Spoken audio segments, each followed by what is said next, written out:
পবিত্র রমজানেও অন্ধকার সময় পার করছেন গাজার ফিলিস্তিনিরা। প্রতিটি রাত তাদের জন্য বয়ে আনছে মৃত্যু আতঙ্ক। একই চিত্র পশ্চিম তীরেও। যুদ্ধের কারণে খালি পড়ে রয়েছে দোকানপাট, দেখা মেলেনি চিরাচরিত আলোকসজ্জাও। রমজানের ঐতিহ্যবাহী রীতিনীতির ধুম নেই মধ্যপ্রাচ্যের অনেক দেশেও।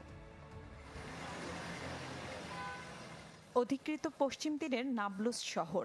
রমজানে নেই সেই চিরচেনা জৌলুস। গাজায় যুদ্ধ শুরুর পর থেকেই পশ্চিম তীরে চলছে ইসরায়েলি বাহিনীর ধরপাকড় ও অভিযান। রমজানেও মুক্তি নেই, চারিদিকে আতঙ্কের পরিবেশ।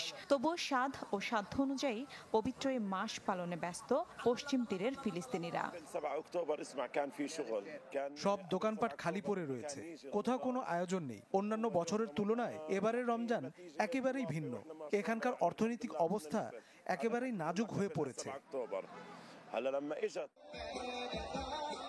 আরও করুণ অবস্থা গাজা উপত্যকার। গাজার বেইত লাহিয়ায় ধ্বংসস্তূপের মাঝেই ইফতার করতে দেখা যায় শত শত বাস্তুচ্যুত ফিলিস্তিনিকে। প্রিয়জন আর ভিটেমাটি হারিয়ে খোলা আকাশের নিচে হাসি মুখেই ইফতার ও সেহরি সারছেন এসব ফিলিস্তিনি। এখানে বহু মানুষ এক হয়েছি আমরা একসাথে। ইফতারের মাধ্যমে আমরা এই বার্তা দিতে চাই যে ফিলিস্তিনিদের তাদের নিজ ভূখণ্ড থেকে সরানোর পরিকল্পনা কখনো বাস্তবায়ন হবে না।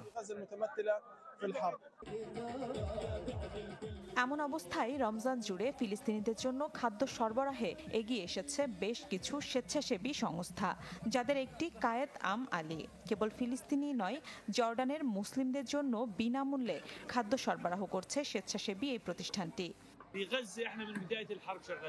গাজায় আগ্রাসন শুরুর পর থেকেই ফিলিস্তিনিদের জন্য কাজ করছি আমরা।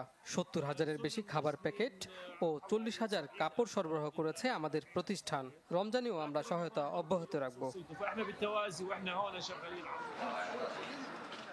যুদ্ধ নানা সংকটে রমজানের আয়োজনে কিছুটা ভাটা মধ্যপ্রাচ্যের দেশগুলোতেও।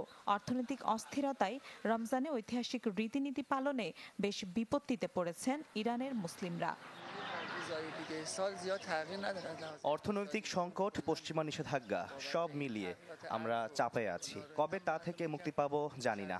ঈদের কয়েকদিন মাত্র বাকি, সেভাবে আমাদের কোনো প্রস্তুতিই নেই।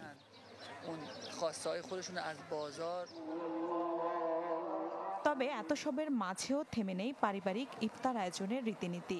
ইরাকের রাজধানী বাগদাদের শেখ আব্দুল কাদির আল কিলানিতে পরিবার সহ এক হন রোজাদাররা। মিশরেও ঐতিহ্য মেনে রোজা পালন করছেন সেখানকার মুসলিমরা।